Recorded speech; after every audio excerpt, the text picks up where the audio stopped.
राधे।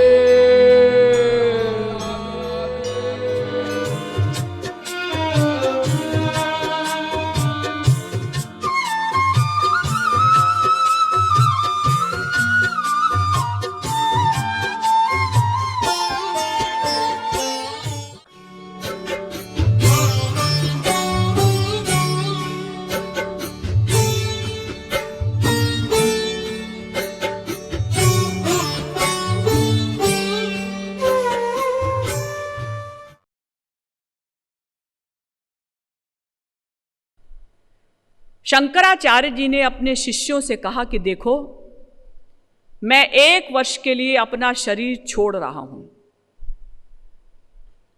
तुम लोग मेरे शरीर का ध्यान रखना, कोई जानवर इसको खा ना जाए, और मैं योग शक्ति से इस शरीर को ऐसा कर दूंगा कि 1 वर्ष तक ये सड़ेगा नहीं। मैं 1 वर्ष पश्चात फिर इसी शरीर में लौटूंगा। तो गुफा के अंदर मैं शरीर छोड़ रहा हूं, तुम सब लोग मेरे शरीर का अच्छी प्रकार से ध्यान रखना। शंकराचार्य जी ने शरीर छोड़ा और उनकी आत्मा उस राजा के शरीर में प्रविष्ट हो गई। अब वो राजा जो मर गया था जीवित हो गया। सब बड़े खुश हुए, हमारे राजा साहब जीवित हो गए। अब शरीर तो था राजा का, लेकिन मन बुद्धि सूक्ष्म शरीर था शंकराचार्य जी का। अब वहां के मंत्री राजा साहब से पूछे कि राजा साहब, आपने जो ऑर्डर दिया था ना कि अमुक स्टेट में हमको ऐसा करना है, फौज भेजनी है, फौज भेज दें, अमुक स्टेट में हम ऐसा कर लें। मैंने कहा था। कब कहा था? महाराज आपने कहा था ना कि ऐसा ऐसा करना है। हाँ हाँ हाँ हाँ कहा था, लाओ लाओ लाओ मैं साइन कर देता हूं। इस प्रकार से 1 वर्ष उन्होंने किसी प्रकार से निकाला। तो वहां की पब्लिक ने, मंत्रियों ने सोचा कि भाई राजा साहब इतने दिन बीमार रहे, इसीलिए उनकी बुद्धि कुछ गड़बड़ हो गई है, लेकिन चलो कम से कम वो जीवित तो हुए, यही खुशी उन लोगों को थी। अब राजा साहब ने, वो जो अंदर तो शंकराचार्य जी की आत्मा थी ना, शरीर केवल राजा का था। 1 वर्ष तक शंकराचार्य जी ने राजा की जो स्त्रियां थी, रानियां, उनके साथ शारीरिक संबंध स्थापित किया और प्रैक्टिकल सब एक्सपीरियंस उनको हो गया। 1 वर्ष पश्चात उन्होंने शरीर छोड़ा और फिर अपने शरीर में प्रविष्ट हो गई उनकी आत्मा। और फिर वो आए मंडन मिश्र जी की पत्नी के पास और कहा कि पूछिए, आप मुझसे क्या पूछना चाहती हैं। तो मंडन मिश्र जी की पत्नी ने सोचा कि ये क्या कमाल करके आए होंगे, अरे सन्यासी तो हैं। अब उन्होंने जब प्रश्न किया तो शंकराचार्य जी ने उत्तर दे दिया, क्योंकि वो तो प्रैक्टिकल एक्सपेरिमेंट कर चुके थे। मंडन मिश्र जी की पत्नी को बड़ा आश्चर्य हुआ। उन्होंने कहा कि महाराज, आपने ऐसा कैसे कर लिया? शंकराचार्य जी ने कहा, भाई आपको इससे क्या मतलब मैंने कैसे किया? मैंने आपके प्रश्न का उत्तर ठीक ठीक दिया है ना। हाँ, उत्तर तो आपने ठीक दिया है। तो फिर आप हार गई? हाँ, मैं हार गई। इस प्रकार से शंकराचार्य जी जगत गुरु बने। यानी स्वयं आदि जगत गुरु शंकराचार्य जी ने सब प्रकार का कर्म किया। और एक मजेदार बात और लिखी आदि जगत गुरु शंकराचार्य जी ने कि वो अर्जुन चूंकि आसक्त था, अज्ञानी था और संसार में आसक्त था, इसलिए भगवान ने उससे कहा कि तू युद्ध कर। ऐसी बात अर्जुन के लिए कही, जो अर्जुन इतने दुख सहते हुए भी, आप लोग जानते हैं 12 वर्ष तक 5 पांडव वन में भटके, कितने प्रकार के कष्ट उन्होंने सहे, घास की रोटियां खाई, फिर 1 वर्ष अज्ञातवास में रहे विराट के यहाँ, वहां भी कितने कष्ट सहे, मार तक खाई। ऐसी विषम परिस्थिति में इतने दुखों को उठाने के पश्चात भी जिस अर्जुन ने महाभारत के युद्ध में भगवान श्री कृष्ण को निहत्था स्वीकार कर लिया, आप भले ही शस्त्र मत उठाइए लेकिन आप हमारे पक्ष में रहिए। आप लोगों ने सुना होगा कि जिस समय महाभारत का युद्ध प्रारंभ होने जा रहा था तो अर्जुन और दुर्योधन भगवान श्री कृष्ण के पास सहायता मांगने के लिए गए। तो भगवान समझ गए कि ये दोनों मेरे पास सहायता मांगने के लिए आ रहे हैं, तो भगवान ने सोने की एक्टिंग की। पहले दुर्योधन पहुंचे, उन्होंने देखा कि श्री कृष्ण सो रहे हैं, चलो जब तक ये उठते हैं इनकी प्रतीक्षा करो। तो वो उनके सिरहाने बैठ गया, सिर की तरफ, क्योंकि उसे अहंकार था कि मैं राजा हूं। थोड़ी देर बाद अर्जुन पहुंचे, उन्होंने भी देखा कि मेरे स्वामी सो रहे हैं, तो वो चरणों की तरफ बैठ गए और भगवान के मुखारविंद के रस का पान करने लगे, मधुरिमा का पान करने लगे। थोड़ी देर बाद भगवान ने आंखें खोली तो सामने अर्जुन को देखा। भाई जो चरणों की तरफ होगा वही तो पहले दिखाई देगा। तो भगवान ने अर्जुन से पूछा, तुम कैसे आए? पीछे से दुर्योधन बोला, मैं भी आया हूं। ओहो, आप भी आए हैं, अच्छा अच्छा अच्छा, तो आप दोनों कैसे आए हैं, क्यों आए हैं? महाराज वो युद्ध में आपसे सहायता मांगने के लिए आए हैं। भगवान ने कहा कि भाई देखो, ऐसा है कि एक और मेरी 18 अक्षौहिणी नारायणी सेना रहेगी शस्त्रों के साथ, और दूसरी ओर मैं अकेला रहूंगा बिना शस्त्र के। अर्जुन, मैंने तुमको पहले देखा है, इसलिए तुम बताओ कि तुम क्या चाहते हो। दुर्योधन ने कहा, नहीं, पहले मैं मांगूंगा। अर्जुन ने कहा, महाराज ठीक है, पहले इनको ही मांगने दीजिए। दुर्योधन ने कहा कि मुझे आपकी 18 अक्षौहिणी नारायणी सेना शस्त्र के साथ चाहिए। अर्जुन ने कहा, महाराज मैं तो पहले से ही आपको ही चाहता था, मैं तो केवल आपको चाहता हूं।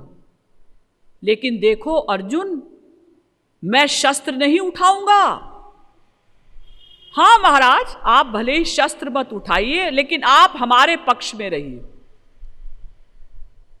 इसका मतलब अर्जुन को यह ज्ञान था कि श्री कृष्ण भगवान हैं, तभी तो उसने निहत्थे श्री कृष्ण को मांगा, वरना वहां युद्ध में क्या भगवान की पूजा करनी थी।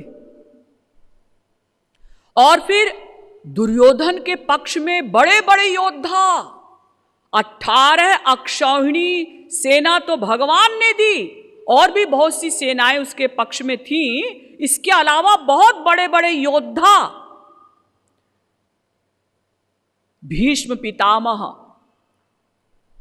कर्ण, द्रोणाचार्य जी, कृपाचार्य जी, अश्वत्थामा, इनमें से एक को भी पांडव लोग नहीं मार सकते थे, एक को भी। ये तो भगवान ने तिकड़मबाजी करके सबको मरवाया है। कहीं इंद्र को भेजकर कर्ण से उसका कवच और कुंडल मांग लिया, कहीं कर्ण का रथ का पहिया जब मिट्टी में धंसा, पृथ्वी पर धंसा, तो भगवान ने अर्जुन से कहा, मार, पीछे से ही मार इसको। कहीं द्रोणाचार्य जी से कहा, युधिष्ठिर के माध्यम से अश्वत्थामा मारा गया। और जब द्रोणाचार्य जी ने पूछा, कौन अश्वत्थामा, मनुष्य या हाथी, क्योंकि अश्वत्थामा नाम का एक हाथी भी था महाभारत के युद्ध में, तो भगवान ने इतनी जोर से शंख बजाया कि युधिष्ठिर सुन ही नहीं सके कि द्रोणाचार्य जी क्या पूछ रहे हैं। इस प्रकार से धांधलेबाजी करके, चालाकी करके भगवान ने पांडवों को जिताया है।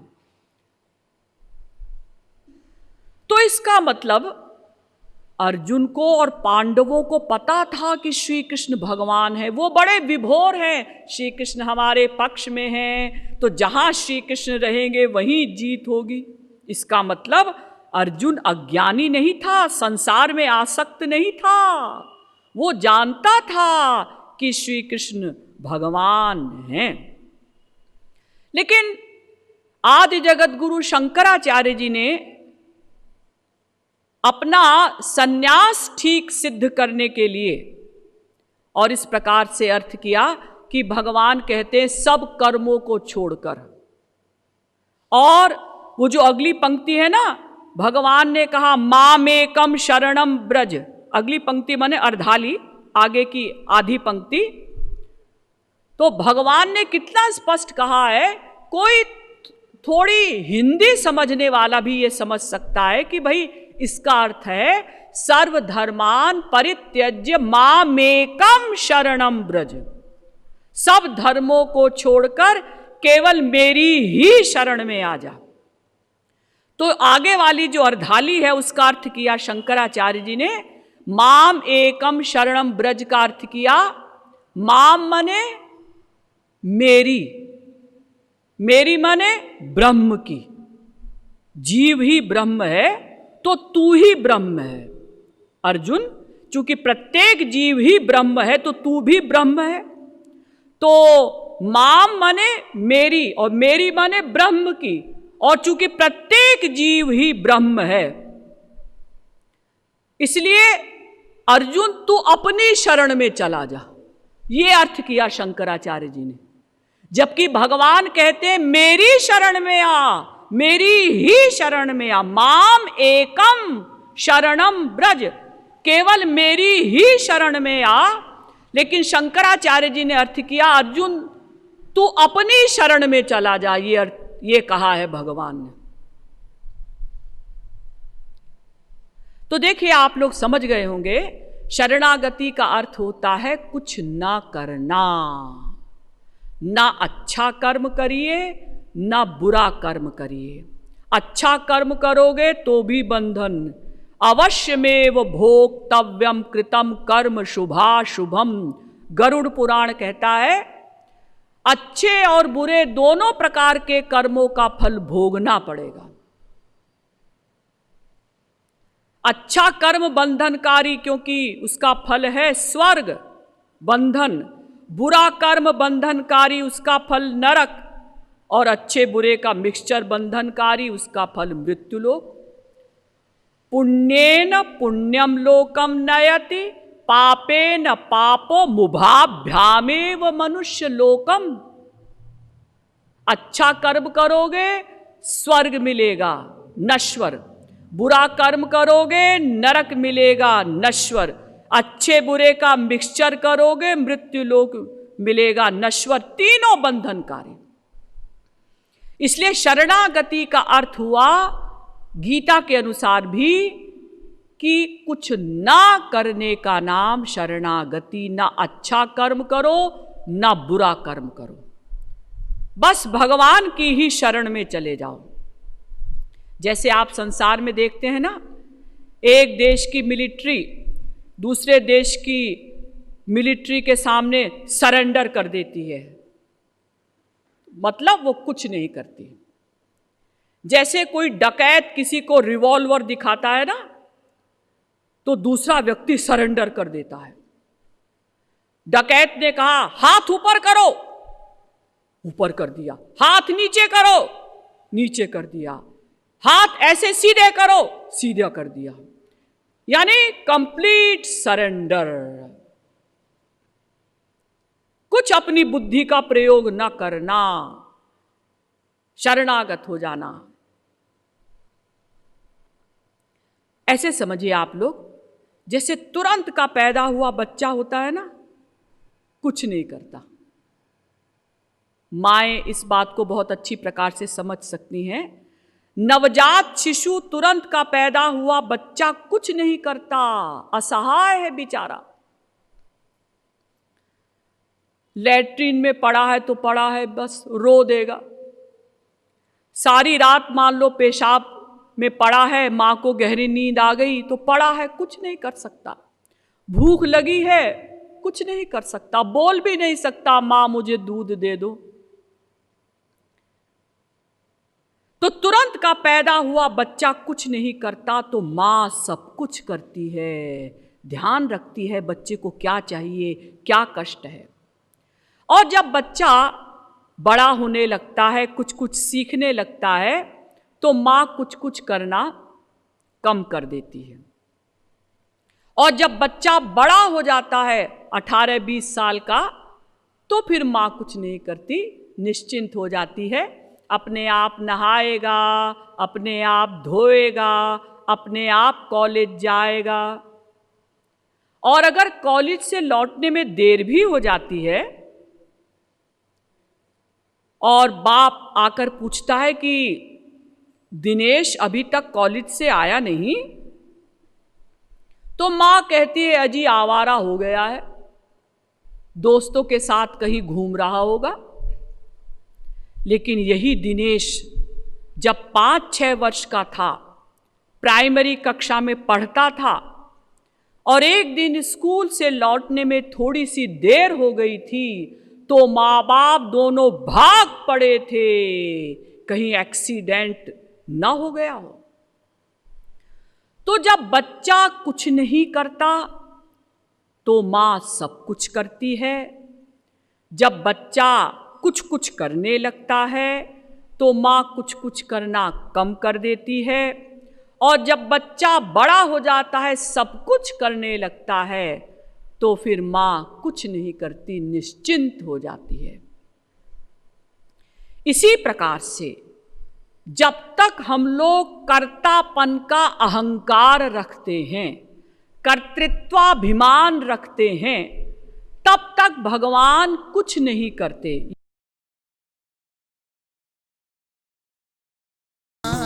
गुण गाओ रे मना, गुण गाओ रे मना, राधा रमना। गुण गाओ रे मना, राधा रमना। सोई स्वामी सखा सुत, सोई सजना। सोई स्वामी सखा सुत, सोई सजना। सोई स्वामी सखा सुत, सोई सजना। सोई स्वामी सखा सुत, सोई सजना। गुण गाओ रे गाओ, गाओ रे गाओ, गाओ रे मना। गुण गाओ रे मना, राधा रमना। गुण गाओ रे मना,